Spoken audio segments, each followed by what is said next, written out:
Talented but troubled actress Michelle Rodriguez gets her kicks out of plunging at terminal velocity. That's gonna be me in the air. But it was her career that was in a free fall.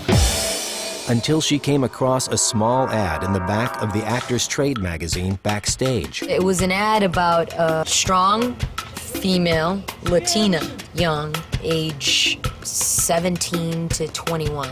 Like, perfect. The audition would change everything for her, but she almost didn't go. Michelle psyched herself up for the promising audition. I looked at myself in the mirror. I was like, Michelle, you could do this with your hands tied behind your back. Female boxer? How many of these actresses that you see on screen could actually kick somebody's ass? Go for it. That was the best decision I made ever. I'm like here now. Rodriguez had her work cut out for her. She'd have to take down 350 actresses to win the lead in Girl Fight. True to her nature, Michelle auditioned her own way. I rollerbladed there. I'm 4 hours late. They're like, you gotta be kidding me. Is this girl for real right now? First-time director Karin Kusama noticed Rodriguez right away, but made her work for the part. She saw something in me. She made her decision after I trained for a week at Gleason's gym in Brooklyn. To be plucked out of obscurity and thrown into that is truly amazing and one in a million shot. After countless read-throughs, I would always do this in the read-throughs. Yeah, so, because I was nervous, I didn't know, I had all of these like glitches and I was super energetic. God, I had so much energy back then. She's pretty good. She doesn't mind being photographed. She's an actress. She can handle it. She's got that natural, relationship with the camera. Rodriguez trained for 5 months to play the part of Diana Guzman. She really captured that character. She really captured the conflict and fighting and the desire and the passion. But her hard work paid off. Michelle shot to the top of Hollywood's ranks when Girl Fight hit audiences like a ton of bricks. If you saw Girl Fight, she wasn't acting. She was just being herself. The performance earned her numerous awards at film festivals around the globe, including Cannes. Sassy book. Right. Michelle quickly jumped into the Fast and the Furious with Vin Diesel. He's a cool cat, man. I really like Vin. He's got that big brother energy. That big teddy bear you just want to hug. He's a good guy. The street racing blockbuster earned more than $200 million worldwide. But Michelle changed gears and took her first working vacation to Hawaii for the surfing flick Blue Crush. I was like a titto right away. That's like a Hawaiian version of a brawler, Because she is one of the, toughest girls you'll meet, but she has just a heart of gold. She's definitely gonna be an icon. Michelle continued her nomadic ways, this time traveling from the beautiful blue waves of the Pacific Ocean to the dark zombie-infested hell of Raccoon City. In her next movie, she took on zombies alongside Milla Jovovich. I basically told my agent, this is hot. Resident Evil. They're making a movie. I want to be in it. Michelle was living her dream, playing with guns and SWAT, and lending her voice to video games. You killed him! Oops, must have slipped. Which have remained a passion from childhood. Eat it, eat it. It all started with Atari, and I was just hooked. It's a world that has enabled me to step into that fantasy realm and control it. Oh, KO, look, perfect. It's probably equal to my fixation with guns. It's a power thing. I just love controlling things.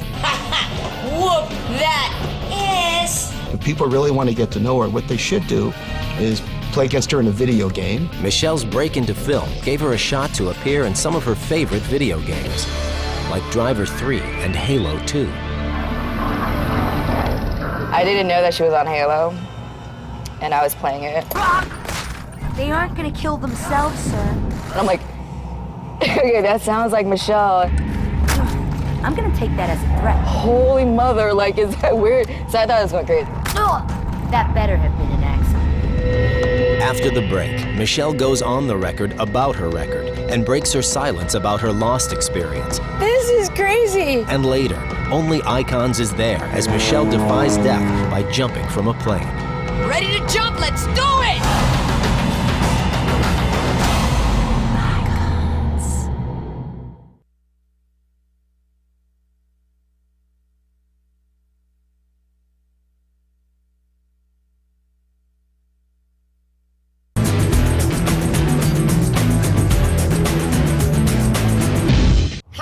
I'm Michelle Rodriguez, and today we are going to jump out of a plane. It's no surprise that Michelle Rodriguez has the nerves to jump out of an airplane, but not everyone knows she's got the brains to match the guts. She's really well-read, extremely intelligent, and curious, especially about science. I spend most of my paycheck on books. Like, I've acquired this whole massive collection of books. It's not just books. She buys atlases and maps and books on all types of subjects.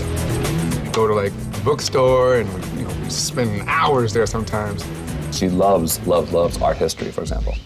Michelle Rodriguez, art history, people don't equate that. As of the moment, I'm reading mysteries of all ages. Michelle has always had varied interests. Today, she's thinking beyond acting into fashion, philanthropy, and I want to be a director one day. if Rodriguez wants to make movies, she gained invaluable experience when she returned to Hawaii for the hit show Lost. Michelle puts the time she spent there into perspective now that her character, Ana Lucia, is dead and gone. I didn't like her. The only thing I liked about her was that she got with Sawyer. God knows how many girls in this country wanted to have sex with Sawyer, and that was the first time she's ever done a sex scene on TV or in a movie or anything like that. I'd sum up my experience in Lost by just saying it felt good. I felt at home, being surrounded by trees and waking up and looking outside and seeing sand. I'm a person that's turned on by the excitement of change. I'm meeting all these new people, and I'm doing this new thing where every week I'm shooting a new movie. I'm used to having 3 months of preparation to shoot a movie, and it's pretty damn tough.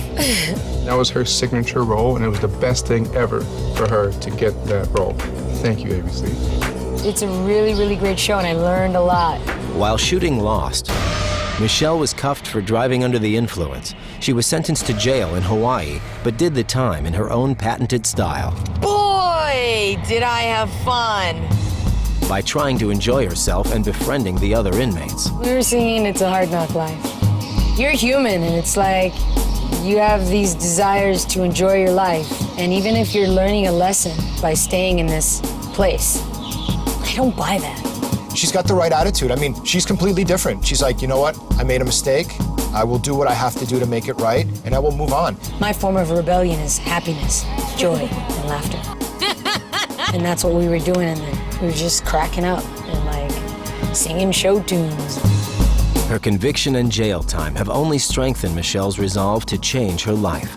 The new, kinder, gentler Michelle even has plans to lay down her arms. They show her as a tough girl. She can hold any weapon and look good. But I think that's gonna change. I don't want to pick up a gun anymore. I'm over it. You know, spiritually is not where I am in life, and I don't think I want to portray that on film anymore. With her legal problems behind her, Rodriguez looks to her future and reinvents herself once again, this time with the help of comic book legend Stan Lee. Find out what character he's creating exclusively for Michelle and watch her take the ultimate plunge when Icons continues.